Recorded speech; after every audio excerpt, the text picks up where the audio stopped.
Hello everyone, welcome back to the channel. Today I'm going to be giving you guys a story time that's going to explain why you should not get a roommate in college. I know it sounds harsh, but you'll feel me after it's over. Make sure you subscribe if you haven't already. Leave a like if you liked it and a comment down below, and let's get started. Now, I've had previous encounters with roommates and not the best history with them. One of them being a good friend of mine.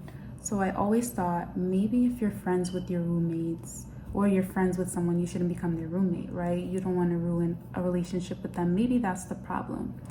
So I ended up entering the school year without having any roommate, not knowing who my roommate would be and not choosing one. So the school would essentially choose for me.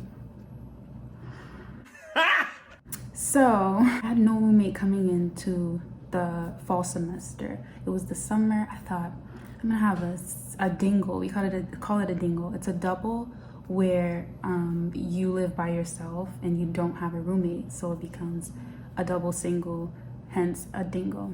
So I thought I'm gonna have a dingle and be able to decorate it the way I want. I'm gonna be able to come in when I want and not worry about a roommate, etc., etc. June passed, July passed, no email of having a roommate. I'm like, good, I'm set.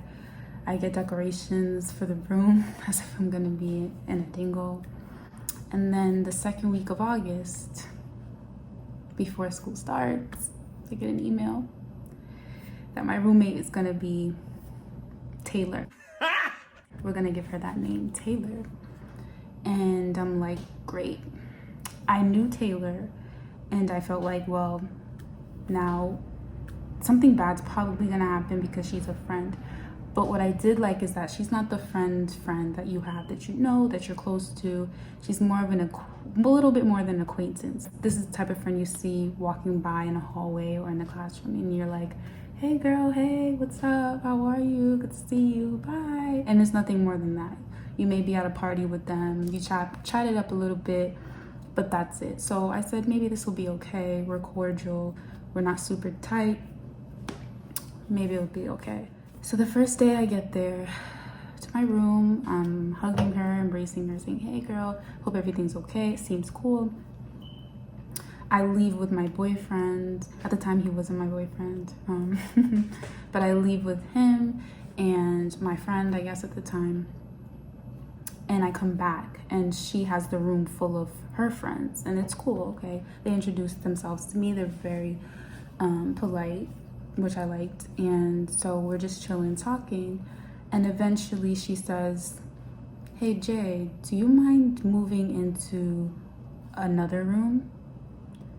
And I'm like, okay, God, I prayed about this. We just started off. It's been day one. What's going on? With this girl. And the first thing I thought was be upfront. It's okay to be nice still, but be upfront with this. You've been through this so many times, tell her no. So I told her no, I would not, in front of her friends and everything. She put me in an uncomfortable situation, I can't lie. But I said no, wasn't having it. And if she wants me to say it in front of her friends, I will.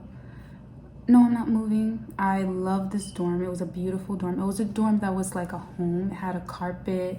It was huge. A lot of the dorms just were cold, had cold floors, and they were super small. I hated them, but this dorm was amazing and I loved the room. So no, I'm not leaving. You leave. But it was cool. Maybe she just, had other plans, whatever, but squash those. So, okay, cool. The next day, I'm telling you, there's no, I can't even say week, month, but the next day, there's a guy in the room. She introduces me to him as her boyfriend. And I know him, but that's a whole nother story time. So this was awkward already. And I'm like, okay, that's your boyfriend, sure. A week goes by, he's still in the room, he doesn't leave. A week goes by, but he's been sleeping over that whole week. So I didn't find anything bad about it. I was still able to feel comfortable. I tried to force myself to, and he was just one person. So I kept telling myself, it's just him, that's her boyfriend. He hasn't done anything to you, it's okay. Next thing you know, there's another guy who comes in and I'm like, in my head, what happened to her boyfriend? But mind your business. She has another guy come in and she introduces me to him. 2 days later, it's another guy. She introduces me to him. 2 days later, it's another guy. I kid you not. I'm gonna keep going. I'm not done saying 2 days later, there's another guy. I really am not. Okay, there's like 10 other times I need to say it, plus. But you know what? That's none of my business. But it becomes my business when these men are disrespectful. They do not excuse themselves and leave the room when I need to change and get out the shower. They walk around your room like they own it. They do not introduce themselves to you all the time. She's having sex with them while I'm in the room and sleep, or sex with them when I have company over and she thinks we're not looking and they're under the covers. I mean, the disrespect was ridiculous. One time she didn't have a friend that she did things with sexually. She just literally had a friend come over, and I was like, great, a normal guy. No, not a normal guy. I prefer the other ones because they wouldn't come near me, at least. So this guy, actually I was sleeping and I heard noise, but I didn't open my eyes. I was just like, you know what, it's probably Taylor. And I'm so glad I did eventually. And it was probably because of his freaking breath over me. But I wake up to this guy over me, literally over my bed. And I like jump up and he runs. He runs and Taylor runs and leave the room. So at this point, I'm fed up. What you want to do on your side, do not include me. That's where it gets disrespectful. That's the problem. That's been the whole problem this whole time. You're literally letting different men who could pose as a danger to me and yourself, who you barely know. I will explain one instance, and that's how I knew she didn't know these guys who were coming in. But anyway, she's always putting me in a predicament where she's forcing her life over to my side, and that's not okay, ever. There was one instance with one guy who she did what she had to do with and left the room. She left the room, and I was like, okay, we were staring at each other. I was just like, I'm not leaving until he leaves, because I'm not leaving a random guy in my room by himself. No ma'am, well thank you. So he gets on the phone with a boy or a girl, whoever he knows, and he's talking so much crap about her, Taylor, behind her back. Like, I don't even know this girl, she's not even cute, I just came to get one thing, she's gonna leave me stranded, she Ubered me here, she needs to Uber me back. City boy. I'm sorry, a city boy. And that's cool, whatever. I mean, if he felt like she was gonna take him back, I do think she should have, but at the same time, he should always have his, you know, a way to get back for his own safety, and I'm sure he learned now. Anyway, none of my business. I do not care. The fact that he's in my room is what I care about. Get out, get out, get out. Talk on the outside. I'm here. Eventually, he's also talking about how he's gonna get some people to jump her, and I'm like, oh my gosh. He's basically saying he doesn't even know her. He just came to get one thing. So these are the type of men you have coming in a room with me as well. I would never put her in their circumstance. She knows the guy that I'm interested in and that I like. He goes to the same school as us. So if he ever was to do something to her or myself, we could easily track him down. And he never is over past hours. But wait, I use that as a trick. So her best friend Janae, and I'm so glad he told me. Her best friend Janae told my friend at the time, my boyfriend, actually, he was my boyfriend at that time, because it was later in the semester. Told my boyfriend, give them some, her and her boyfriend. Which one? Which one? Which boyfriend? Who? Are you boyfriend? I don't even think you know her. Or you're just trying to cover up for her mess. But Janae told my boyfriend, you and Jay should give Taylor some space, my roommate some space. What more? Okay. And I always noticed she acted a lot, really proper and very much like she had common sense when he was around, when my boyfriend was around. So I thought to myself, maybe I should have him stay Maybe I should abuse that like she's been abusing me. Maybe I should use him as a tactic to get her out. And it worked. I had him stay the night every night, all the time. I had him take showers and stay and just, I mean, I never thought to do that because I never treat people how I don't like being treated. So it was very uncomfortable in the beginning, but it got her out so fast and it worked. She is very uncomfortable around him, and the men were too, very kind of just intimidated or awkward or just embarrassed when he was there. So I was happy.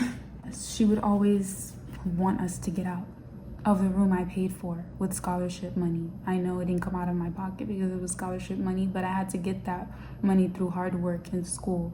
And it's my room. I don't have to explain. And you're probably wondering, why didn't I tell her to, you know, stop having all these random guys come over? They're making me uncomfortable. Or can she reduce the amount? Can she stop asking me to get out my own room? I did have that conversation, and it did reduce the amount of time she had randoms come in, but it didn't stop. So using my boyfriend, thanks babe, helped so much, and she was intimidated and she left. But I forgot to mention that I did request for a new roommate, but when presented the opportunity, that new roommate emailed me a Google Docs, and it said all the rules and regulations she had for me as a roommate, which included the fact that she talked to spirits. So in my head, I thought maybe staying with random guys and jeopardizing my safety isn't so bad.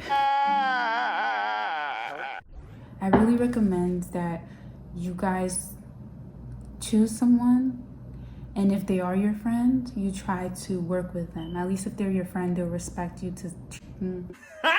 They might respect you a little bit more than someone who doesn't know you, at least, and you guys can work around certain things if you know certain things about them. But I'm just warning you, just because they're your friend doesn't mean they do the same things you do when it's time to go to bed. They do the same things you do when it's time to clean up, when it's time to, you know, wake up, go to class, whatever. So everyone has different ways about them outside of your friendship with them, and that is why it can be complicated rooming with your friend, and then you see why it's complicated rooming with somebody you don't know. So what do I recommend? Don't have a roommate. So my last year was amazing. I didn't have a roommate and I was ecstatic. My boyfriend can come over whenever he wants. I can go to sleep whenever I want. It was very liberating. If you can live by yourself, live by yourself. If you're afraid that you won't have, you know, the whole experience because you'll be closed off, join clubs, join sororities, fraternities, join sports teams. Be a little more outgoing, watch videos of how to be more outgoing. If you're reserved, maybe I can make a video about that. Comment down below if you'd like to see that. My experiences have been horrible. I don't want to think about it too much because it'll make me emotional. The amount of stress I was already going through with family matters, with school, with self-awareness and learning to love myself more. Just things you go through as a teenager to young adult, that transition from, you know, high school to college, and then college to what do I do after. That's a whole learning journey, and it's an experience that should be filled with love, and people who support you should be around you, not people bringing you down or making things worse, because it can really make for a traumatic experience, as it did me. I'm not even telling you some of the nights that I cried, and the days that I cried, and the times that I stayed in the library all night. Sometimes slept in the library because I didn't feel comfortable going to my room. So please, if you learned anything from this video, get your own room in college.